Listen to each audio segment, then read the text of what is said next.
네, 오늘 설 연휴 마지막 날이면서 첫 해의 시작을 알리는 너무 뜻깊은 주일입니다. 우리 같이 한번 목소리 내기는 좀 그렇고요. 서로 이렇게 둘러보시면서 이렇게 손으로 한번 인사를 한번 하시면 어떨까 합니다. 네, 아유 반가웠어요. 네, 마스크 쓰셔가지고 그래도 다들 알아보시죠. 살다 이런 설은 처음이시죠? 네, 그래도 작년 추석에 지인도 못 만나고 가족들도 못 만나고 그래서 추석을 이렇게 지내봤기 때문에 올해 그러려니 하면서 지나가는 것 같습니다. 그렇죠? 그런데 오늘 본문에서 모세는 그냥 넘어가지 못하는 것 같습니다. 그것은 이스라엘 백성이 가나안 땅을 바라보고 있는 상황이면서 모세가 죽음을 눈앞에 두고 있는 상황이기 때문입니다. 모세의 유언과 같은 설교가 이어지면서 적어도 7년마다 한 번씩은 율법을 낭독해 주고 가르쳐 주라는 명령을 하고 있습니다. 모세는 시내산에서 하나님과 이스라엘 백성 사이에 중재 역할을 하였습니다. 그가 하나님의 말씀을 받아 구도로만 전해지던 것을 그 후손들에게 가르치기 위하여 적어서 기록하게 되었습니다. 그렇게 9절 말씀에 모세가 율법을 써서 제사장들과 이스라엘 모든 장로에게 주고 면제년이 끝나는 초막절에 온 백성을 불러 모아서 율법을 낭독하여 주어서 하나님 경외하기를 배우게 하라는 명령이 내려집니다. 여기서 면제년은 안식년을 뜻합니다. 오늘 본문의 이 시기는 엄밀히 따지면 이스라엘의 새해의 시작과 같습니다. 이스라엘은 이제 1년의 농사를 마무리하고 새해를 맞이하게 되는데 이들의 새해는 7월 10일 대속죄일을 통해서 그들의 모든 죄를 속죄하고 하나님의 말씀을 받는 것입니다. 그들의 방식은 읽어주고 설명해주며 깨닫게 하는데 그 목적이 있습니다. 이들이 율법을 가르쳐주고 깨닫게 하는 그 목적은 바로 하나님을 경외하는 법을 배우게 하라는 거죠.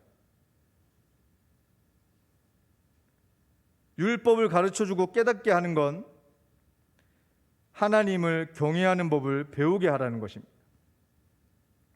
이러한 이스라엘의 율법 전수 방법은 우리가 배우고 하나님을 경외하여서 다음 세대인 우리 후손들에게 들려주며 설명해주고 깨닫게 하여 어떻게 하나님을 경외하는 법을 배울 수 있는지 짧게나마 살펴보기를 원합니다. 11절 같이 한번 읽어보시겠습니다. 11절 시작. 온 이스라엘이 내 하나님 여호와 앞 그가 택하신 곳에 모일 때에 이 율법을 낭독하여 온 이스라엘에게 듣게 할지니. 11절은 이스라엘 백성들에게 율법을 읽어주어서 들려주어야 했습니다. 그 이유는 12절에 나와 있는 것처럼 율법을 듣고 배움으로 하나님을 경외하여 그 말씀을 지켜 행하게 하기 위함이었습니다. 믿음은 들음에서 난다고 하였지 않습니까? 이러한 말씀으로 교회는 설교의 중요성을 강조합니다.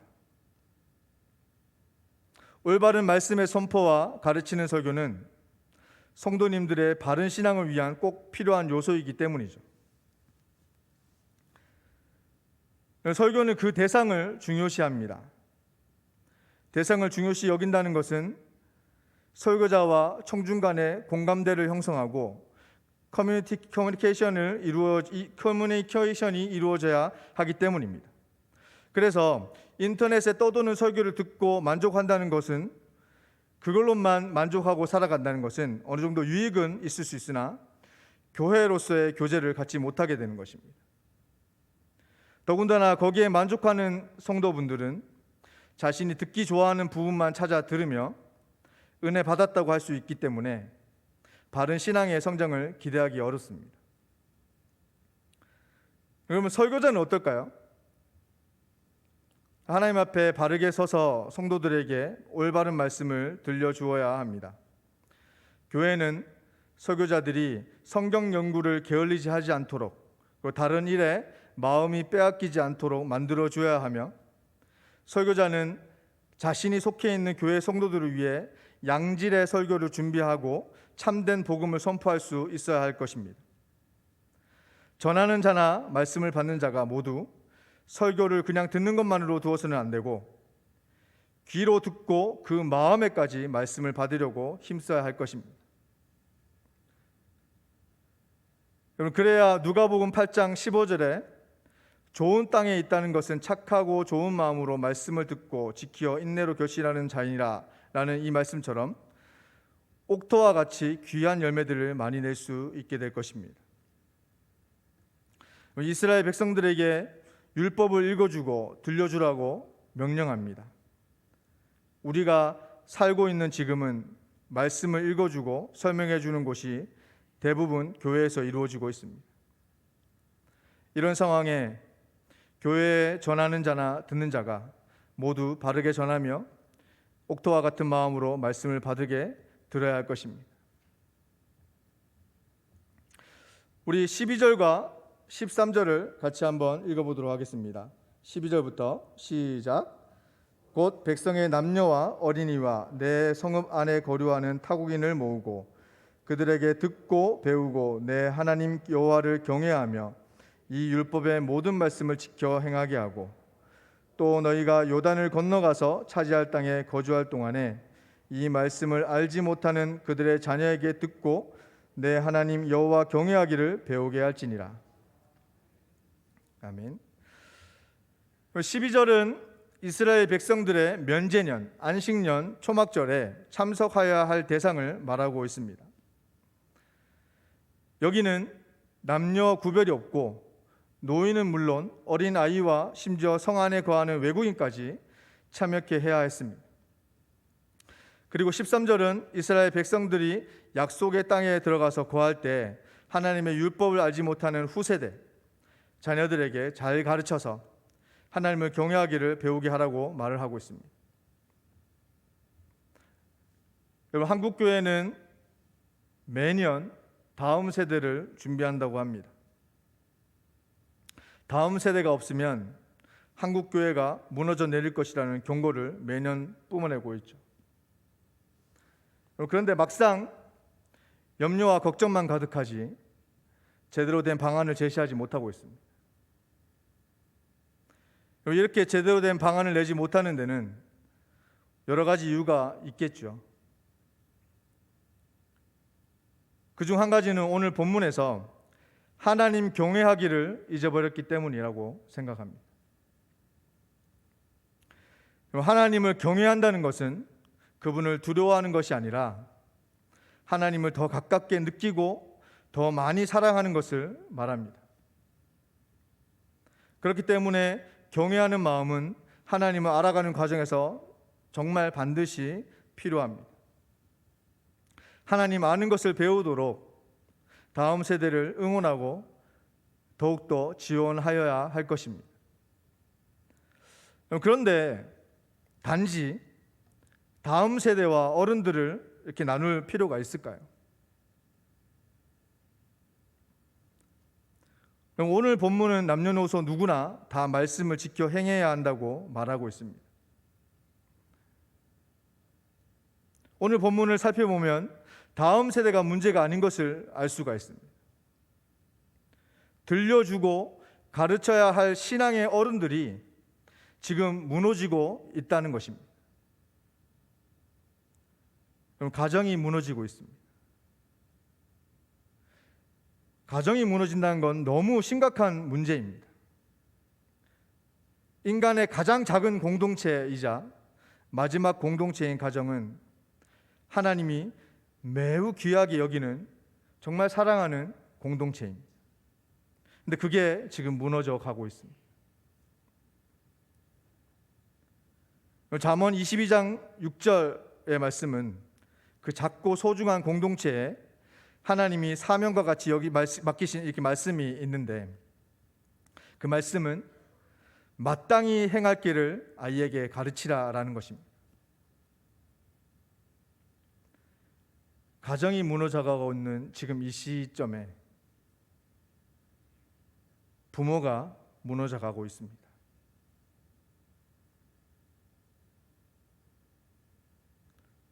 마땅히 행할 길을 가르치지 않고 있습니다. 또한 부모가 마땅히 행할 길을 가지 않습니다. 세상과 구별되어야 된다는 외침은 변질되어서 이제 교회는 코로나라는 이 교회와 코로나를 동일시하는 것으로 둔갑해버린 상태가 되어버렸습니다. 그건 지금 행함이 없는 기독교가 되어버렸다는 것이죠. 여러분, 우리는 너무 잘 사는 시대에 지금 살고 있습니다. 부족함이 없죠. 부족함이 없는 시대입니다. 예전과 같은 시대가 아닙니다.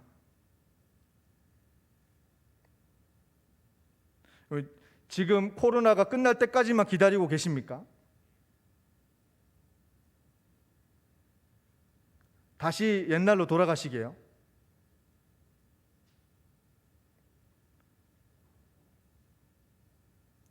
교회는 변화되어야 합니다. 그 변화는 다시 복음으로 돌아가야 한다는 거죠. 초기 기독교인들이 그랬던 것처럼, 그리고 종교개혁가들이 그랬던 것처럼 이 어수선한 틈을 타서 우리가 행할 수 있는 5가지 기본 교리를 다시 외쳐야 한다라고 생각합니다.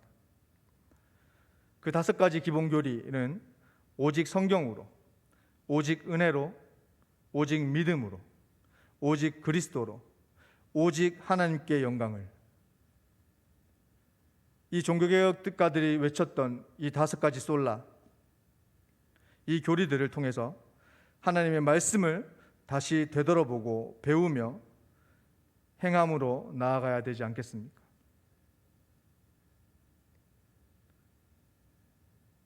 행함이 있는 기독교인들로 다시 거듭나면 좋겠습니다. 우리는 종교개혁의 위상을 이번 일들로 인해서 다시 생각해 보아야 할 것입니다. 그래서 그 기본 교리의 정신으로 우리는 다시 일어설 준비를 하여야 하고, 그 무너져가는 그 가정을 이 기본 교리로 인하여 다시 세우려고 노력하여야 할 것입니다. 오늘 말씀을 마무리합니다. 이스라엘 백성들은 모세가 죽고 가나안 땅이라는 익숙치 않은 땅을 바라보면서 어떤 마음을 가지고 행진하였을까요? 모세는 죽기 전에 이스라엘이 처하는 일들에 그 내일을 준비시키며 나아갔습니다. 그 준비는 다름 아닌 율법을 읽어주고 들려주며 그들이 행할 길을 배우게 하는 것이었습니다. 이렇게 율법을 전하며 듣게 하고 읽게 하는 것은 다름 아닌 하나님을 경외하기 위함임을 알고, 우리도 다시 한번 우리의 신앙을 돌아보아야 할 것입니다. 우리 가정을 다시 돌아보아야 할 것입니다. 여러분, 내가 지키려고 하는 이 율법이 과연 무엇을 위한 것인지 생각하면 좋을 것 같습니다.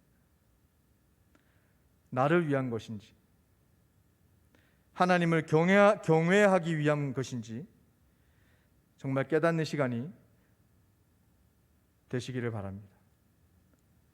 기도하시겠습니다.